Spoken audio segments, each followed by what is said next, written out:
Have you ever looked at someone else's success and thought, why not me? Have you ever felt that gnawing sense of being left behind, as if everyone else is sprinting ahead while you're still tying your shoes? We've all been there. It's that feeling that comparison is the thief of joy, turning your personal journey into a race you were never meant to run.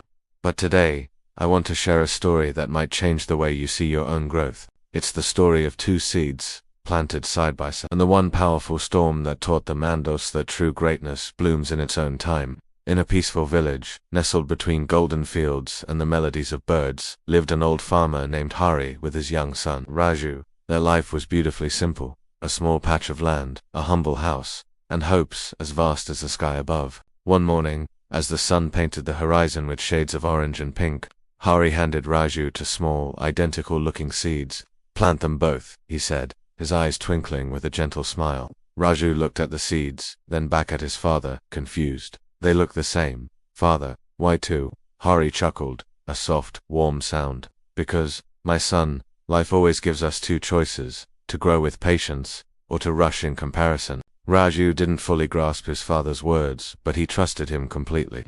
Together they knelt on the earth and planted the two seeds right next to each other, in the very same soil. They gave them both the same amount of water, and then they waited. Days turned into weeks. Soon, one seed shot up from the ground, its tiny green leaves eagerly reaching for the sun. It grew taller and taller, looking proud and strong, but the other seed, it had barely broken through the surface. It was small, almost fragile, and seemed to be struggling.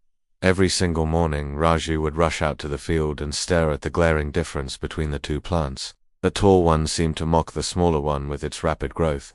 One evening, unable to contain his worry, Raju went to his father. "Father," he said, his voice laced with disappointment, "I think something is wrong. One seed is growing so fast, but the other one is barely alive." Hari listened, then placed a reassuring hand on Raju's shoulder. "Raju, my son, remember what I told you. Don't rush in comparison. Every seed has its own time, its own story to tell." But Raju couldn't help it. The comparison was constant. Every day he watched the tall plant get taller, and every day his disappointment in the small plant grew. He found himself wishing it would just hurry up, catch up, and prove that it was just as good. He wanted it to win a race it never even knew it was in. Months went by, and the seasons began to change. The monsoon arrived, not with gentle showers, but with a fierce and sudden fury. Thunder roared like a lion across the sky.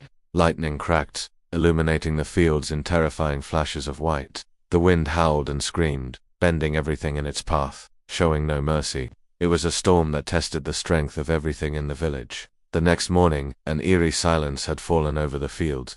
The storm had passed. Raju, his heart pounding with anxiety, ran out to check on his plants. His heart sank. The tall, proud plant, the one that had stood so high above everything else, had been defeated. Its stem was snapped clean in two, its leaves were tattered and torn, and its roots, too shallow to anchor it, had been ripped from the ground. It lay there, a symbol of growth that was too fast and too fragile.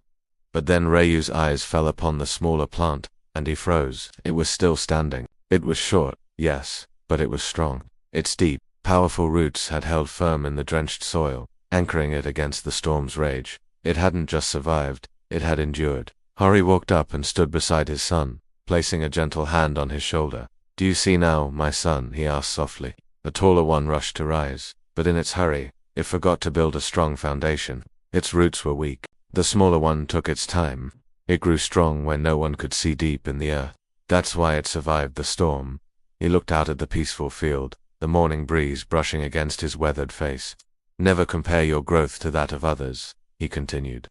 "You don't know what they've sacrificed to rise so quickly, or what storms they are unprepared to survive." Raju stared at the small, resilient plant, and a profound understanding washed over him. It wasn't weak at all. It was wise. Years passed. Raju grew into a wise and respected farmer, just like his father before him. People from all over the village would come to him for advice. Young dreamers feeling impatient, hard-working people feeling left behind, and anyone who felt the sting of comparison. He would listen to their stories quietly, and then, with a knowing smile, he would tell them the story of the two seeds. "Don't envy someone else's season of bloom," he would say. "The mighty banyan tree takes decades, even a century, to grow to its full height. But once it does, it provides shade and shelter for generations. Be patient with yourself. while others may seem to rise quickly. You might be busy growing roots deep enough to weather any storm that comes your way. Raiju never forgot that lesson. With every new harvest, with every new beginning, he would look at the rich soil and whisper to himself, and to the seeds he planted, grow in your own time. And this is the simple, powerful truth about growth. In life, some people bloom early and some bloom late. Some rise fast, but they can fall just as quickly. Others take longer, building a foundation of strength and resilience. And when they finally stand tall, nothing can shake them. Just because your path looks different, quieter or slower, it doesn't mean you're behind. Every single person has their own season. Every seed has its own unique soil. You are not failing, you are forming. You are not slow, you are strengthening. Your story is not delayed, it's developing. Remember, you cannot compare your chapter 1 to someone else's chapter 10. The only person you should ever try to be better than is the person you were yesterday. The real moral of this story is that true, lasting growth takes time. It doesn't rush, it digs deep. It strengthens quietly, in the places no one else can see. It prepares itself, and it endures the storms. So please, don't let comparison steal your peace. The race of life isn't about who blooms first. It's about who has the strength to remain standing when the inevitable storms arrive. Your time will come, and when it does, you'll look back and realize that all that waiting wasn't wasted time, it was preparation.